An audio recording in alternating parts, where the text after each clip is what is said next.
Na tuanze na benchi la ufundi jipya la Simba Sports Club likiongozwa na mtaalam, mwalimu bora kabisa, mwalimu kijana, mwalimu mtaalam mwenye maarifa makubwa, mwenye maarifa mengi, anayefahamu mpira wa kisasa, Fadlu Davis kutoka Afrika Kusini, yuko na wataalamu wenzake. Makofi hayatoshi. Makofi hayatoshi.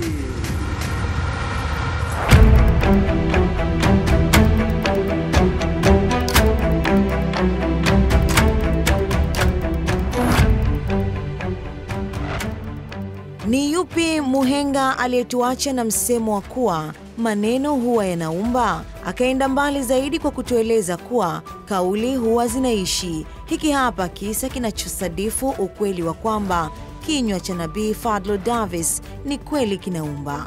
Yapata tarehe 5 ya mwezi Julai ndani mwaka 2024 ambapo uongozi wa klabu ya Simba ulipata kuona nuru ya ukombozi ndani ya kichwa cha mwalimu huyu kutokea nchi ya Afrika Kusini, ndipo uongozi mzima wa klabu hii ukafikia makubaliano ya kumwajiri mtaalamu huyu kwa mkataba wa miaka 2 na ndani ya kilele cha siku yao kuu kumpa kipaza mbele ya mamilioni ya Watanzania katika uwanja wa Benjamin Mkapa kueleza kile ambacho kocha huyu aliamini, na ndio ukawa mwanzo wa andiko la historia mpya kwa klabu ya Simba ndani ya zama hizi ambazo mimi na wewe tunashuhudia bila hata ya kuambiwa. Mtaalamu huyu akazungumza maneno ambayo kwetu watu wa imani, kauli za mtaalamu huyu hazikupita kama upepo masikioni mwetu. Tukanasa juu ya kauli ya kwamba atakwenda kuifanya Simba ikumbukwe msimu wa 2024-25 kuwa miongoni mwa msimu bora ambao midomoni, vichwani pamoja na moyoni milele wataukumbuka zaidi. We are so honored to be here. Thank you so much for coming out in numbers and supporting us. We're going to make this a special season. A season we can remember. And it all starts today. Nguvu moja!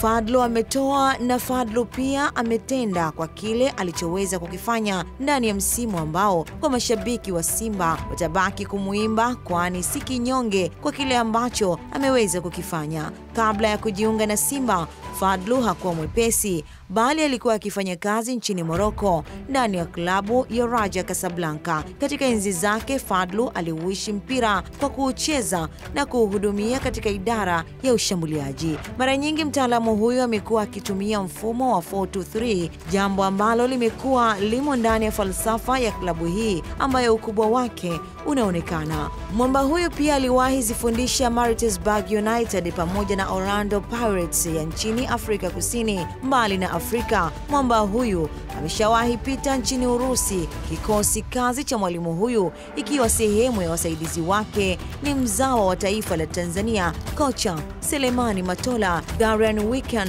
Wayne Sunderland, Riedo Badian pamoja na Mwekaje, raia kutokea Afrika Kusini.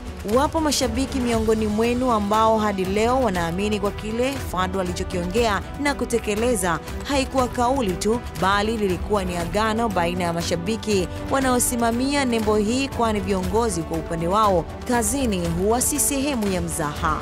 Mchakato wa mabadiliko ndani ya Simba Sports Club ikiwemo kumpata Fadlu Davis haukuwa wa muda mfupi, bali ni mipango thabiti iliyochukua muda kuweza kuifanikisha hadi timu hii leo kupata mafanikio haya. Tulichokuwa sisi tunakitaka kwenye interview ni mwalimu anafundisha mpira wa kisasa. Mwalimu anayefundisha mpira wa kisasa. Lakini we wanted a coach ambaye yeye mwenyewe anafundisha mpira na anaujua na anaueleza na anatuambia. Kwa mfano Fadlu tumefanya naye interview 2 days. masaa yapusipungua 7, na karihesi na akatuonyesha timu yetu inavyocheza, na akatuonyesha mapungufu ya timu yetu inavyocheza, na akatuonyesha mpira sasa tunacheza. Na ni kocha ambaye amefuzu juzi UEFA Pro 2024, ndiye ana graduate UEFA Pro. Kliniki yake amefanya Liverpool, kliniki yake amefanya Arsenal juzi tu. Haikuwa kazi rahisi kukikubali kikosi cha Simba kwa kuivaa ngozi pamoja na roho ya mnyama mkali wa mwituni mithili ya simba, pindi ambapo kikosi hiki kiliweza kutana na wapinzani mbele yao. Ilijumuisha kuvaa uhusika wa kweli wa ubaya ubwela ndani ya michuano ya kombe la shirikisho ili kufika hatua ya fainali, ambako kila Mtanzania alitaka ona taifa la Tanzania linaweza kufikia. Ukiwa bado unajenga timu, umeipeleka fainali. Ukiwa bado unasuka kikosi, umeweza kuitikisa Afrika. Mimi ni mjumbe niliyetumwa kutoa shukrani ya kile ambacho mamilioni ya wanasimba wanataka kufikisha. Asante Fadlu Davis, asante mwenyekiti wa bodi ya wakurugenzi wa Simba Mohamed Dewji, asante sana viongozi wote wa Simba kwa kazi ngumu mnayoifanya. Nguvu moja, maneno machache yenye nguvu na maana kubwa yatakayoishi daima mioyoni mwa wanasimba. Nguvu moja!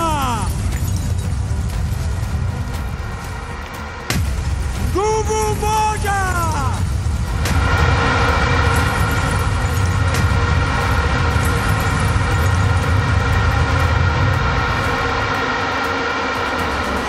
Mwandishi wa makala hii si mwingine bali ni mguu wa dhahabu Sharifu Bayona, na mimi msimuliaji wako ni Ruqayya binti Wambugita.